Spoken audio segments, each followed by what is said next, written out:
हर हर महादेव।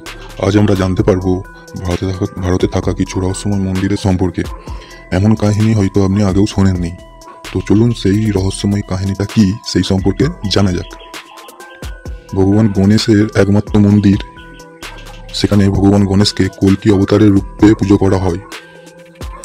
আপনি গণেশ মন্দিরে গণেশ ভগবানকে তো ওনার বামন মুশিকের পিঠে বসা অবস্থায় তো দেখেইছেন, কিন্তু মধ্যপ্রদেশের জগলপুর শহরে স্থিত শুদ্ধেশ্বর গণেশ মন্দিরে ও ভগবান গণেশ মুশিকের পিঠে নয় বরং ঘোড়ার পিঠে বসে থাকতে দেখা যায়। এটাই কারণ এখানে ভগবান গণেশের পূজা কল্কি গণেশের রূপে করা হয়। প্রায় 50 ফুট উচ্চতার গণেশ মূর্তি শিলাস্বরূপ আছে। কয়েক বছর আগে রতননগরের পাহাড় অত্যন্ত বেআইনিভাবে ভেঙে ফেলা হচ্ছিল। একই সময় এক বৃদ্ধা মহিলা সুধা অবিনাশ রাজেকে একটা শিলাতে ভগবান গণেশ দর্শন দিয়েছিল।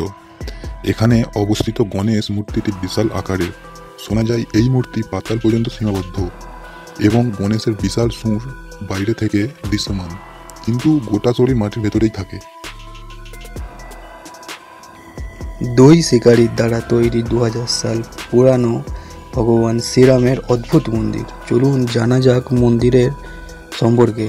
লীলা ও সেদা নামের দুই শিকারী এই মন্দিরে শ্রীরাম এর মূর্তি স্থাপিত করেছিল। তাদেরকে অঘর্ষি মুনি অভিশাপ দিয়েছিল।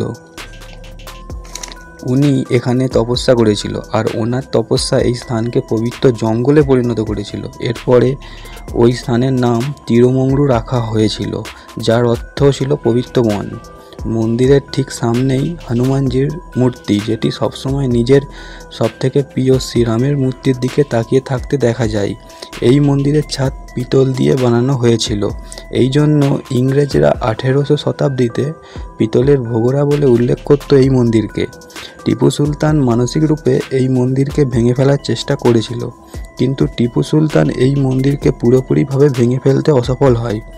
মন্দিরের ঠিক সামনেই এক বিশাল পুকুর আছে, আর মন্দির এরিয়ার ঠিক ভেতরেই দুটি ভগবান শিবের মন্দির পাবেন। তৃতীয়টি হলো মহারাষ্ট্রের তুলজাপুরে অবস্থিত তুলজা ভবানী মন্দির।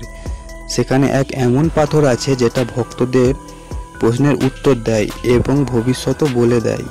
এরকমই শোনা যায় ছত্রপতি শিবাজি মহারাজ যুদ্ধের পরিকল্পনা করার পরে এবং যুদ্ধ করার আগে এই তুলজা ভবানী মন্দিরে এসে সেই পরিকল্পনার বিষয়ে চিন্তামণি পাথরের কাছে প্রশ্ন করতেন, আর এই পাথরে নিজের দুটি হাত রেখে প্রশ্ন করতেন, এবার এই পাথর যদি ডান দিকে ঘোরে তাহলে আপনার উত্তর হ্যাঁ, আর এরকমই যদি বাম দিকে ঘোরে তাহলে উত্তর না, আর এই পাথর যদি কোনো দিকেও না ঘোরে তাহলে আপনার উত্তর হলো এখনও সময় হয়নি। এরকমই মানা হয়।